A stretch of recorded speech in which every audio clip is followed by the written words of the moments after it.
Copa আমেরিকার final match নিয়ে ভবিষ্যৎবাণী করল ইগল। কারা জিতবে, আর্জেন্টিনা নাকি কলম্বিয়া? দেখুন বিস্তারিত। দেখতে দেখতে শেষের পথে কোপা আমেরিকার ৪৮তম আসর।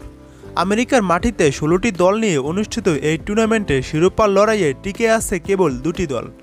প্রথম সেমিফাইনালে কানাডাকে ২-০ গোলে হারিয়ে টানা দ্বিতীয়বারের মতো ফাইনাল নিশ্চিত করেছে বর্তমান চ্যাম্পিয়ন আর্জেন্টিনা। সর্বশেষ বৃহস্পতিবার দ্বিতীয় সেমিফাইনালে উরুগুয়েকে ১-০ গোলে হারিয়ে ২৩ বছর পর প্রথমবারের মতো কোপার ফাইনাল নিশ্চিত করেছে কলম্বিয়া। তবে এই ফাইনাল নিয়ে এক ভবিষ্যৎবাণী করেছে ইগল।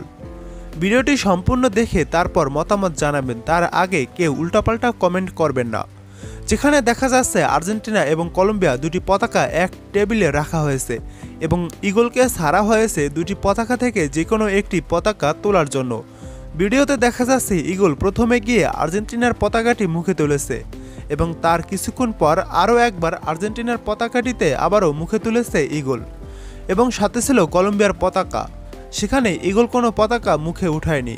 তার মানে আর্জেন্টিনা ২-০ গোলের ব্যবধানে ফাইনাল জিততে চলেছে। বিশেষ দ্রষ্টব্য, এই ভিডিওতে যে ভবিষ্যৎবাণী করা হলো সেটা সত্য হতেও পারে এবং সত্য নাও হতে পারে, জাস্ট এন্টারটেইনমেন্ট। ম্যাচের ফল কী হবে বা ফলাফল কী হবে সেটা আগে থেকে কেউ জানে না, একমাত্র আল্লাহ তাআলা ছাড়া। তাই এসব ভিডিও নিয়ে হুলস্থুলের কিছু নেই, জাস্ট মজা হিসাবে ভিডিওটি দেখতে পারেন।